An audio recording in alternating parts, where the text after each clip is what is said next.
ધાનેરા તાલુકાના રવિયાથી દેઠા ગામ તરફ જતો મહત્વનો માર્ગ ચોમાસાની આ સિઝનમાં અત્યંત બિસ્માર અને આફતરૂપ સાબિત થઈ રહ્યો છે.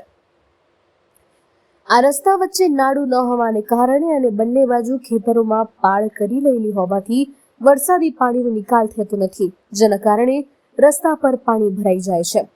આ પાણી ભરાવાના કારણે દૂધ ગ્રાહકો, પેસેન્જર વાહનો, રાહદારીઓ તેમજ શાળાએ જતા નાના બાળકોને ભારે હાલાકી ભોગવવી પડે છે. રસ્તા પર મોટા ખાડાઓ અને બંને બાજુ બાવળોની ડાળીઓ ઉગી નીકળી છે. પરિસ્થિતિ તો એવી છે કે બાઇક ચાલકોના વાહનો પાણીમાં બંધ થઈ જાય છે.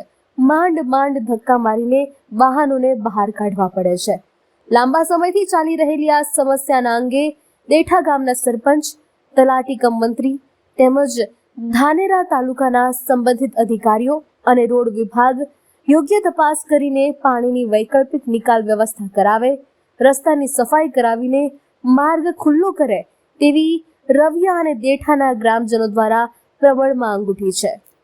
અડધો કિલોમીટર તમે હેડી આવવા છે. બરાબર. આ સ્કૂટર તો હેડતી નથી, ટ્રેક્ટર હેડી ખાલી ટ્રેક્ટર હેડી કઈ. બરાબર. આ કયો રસ્તો હોય? આવરે દીધા રવિયા. બરાબર. પાણી વધારે ભરાયેલું હોય? પાણી તો ભાઈ ભાવ ને તમે હવે છે જે પેલો ટ્રેક્ટર હવે ભાડો ભરે. ઓવે ઓવે. હવે આ કોઈ બરાબર છે કોઈ